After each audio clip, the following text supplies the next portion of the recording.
Hi everybody, this is Joseph Sharon and I'm back again with another book review.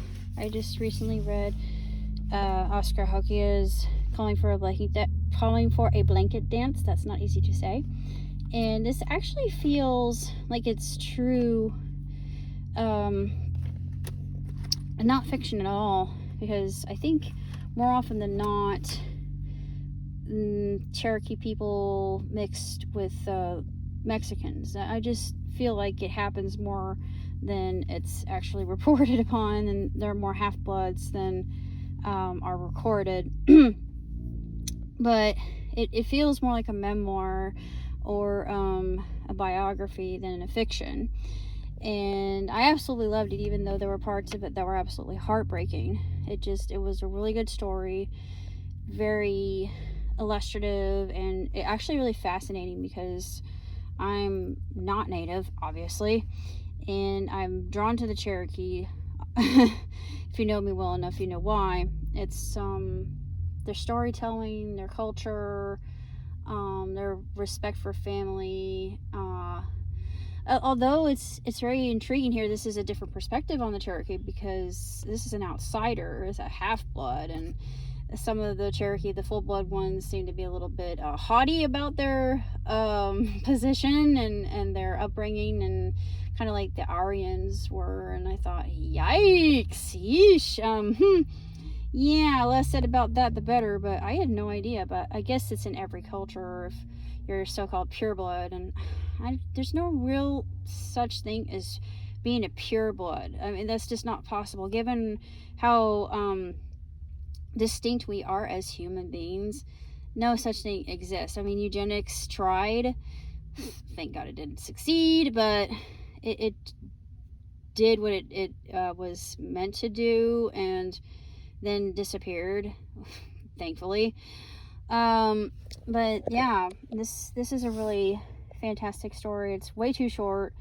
It just feels like something that would have happened in an actual reservation, and these characters feel very multidimensional, and all with their strengths and weaknesses, and you really start to sympathize with a lot of the characters, and you are brought to the realization that sometimes there are babies that don't make it if they're premature, and that in and of itself is also tragic. And I was thinking about my mom, and she saw that quite a bit, and I know I've mentioned that before when I did my other review, but I highly recommend this, and it just feels like something that every non-native should read.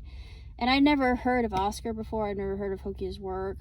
So this is actually his debut novel, and I pray that he writes more because this was absolutely sensational, and I could not put it down. I was positively mesmerized by it, and I even like the Lady or Tiger ending, the one that gives the reader the choice, and it was in and of itself an ending. I won't say why. And also the title, Calling for a Blanket Dance, there's a reason. And of course the dollar, it's kind of a spoiler, the dollar on the cover gives that away. And I had heard of blanket dances before, so I was somewhat familiar, and I thought, oh, of course, now I know. And I was reminded, and I've never seen one, but I've always enjoyed watching powwow videos of a Calling of the Nations.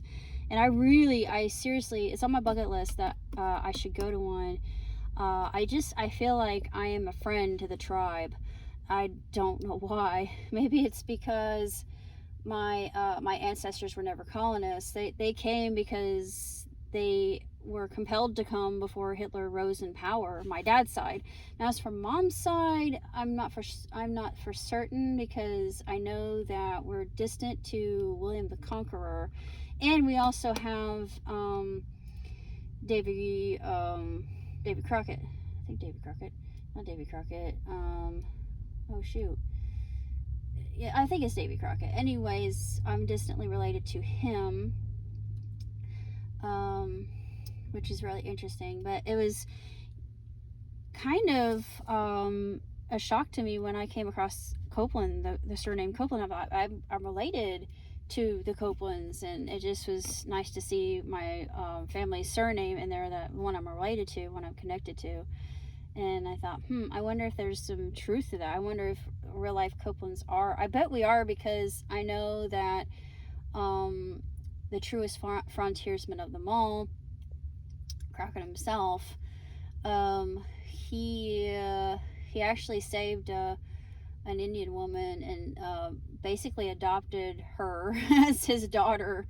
So yeah, I mean, he was a very altruistic person. He didn't think anything about the circumstances, and he didn't care. So he was a man of God, even though he was as badass as they come.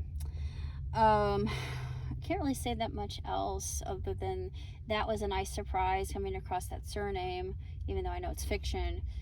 But it was so interesting just coming across these different terms, and then coming across the Spanish as well, and having the two mixed together and seeing the differences and the uniqueness that comes from just having that kind of diversity in your ancestry. And I think it's a reminder to all of us that we should respect our ancestry and those who were before, because sometimes we forget. I never forget. I've always held that deep and close to my heart.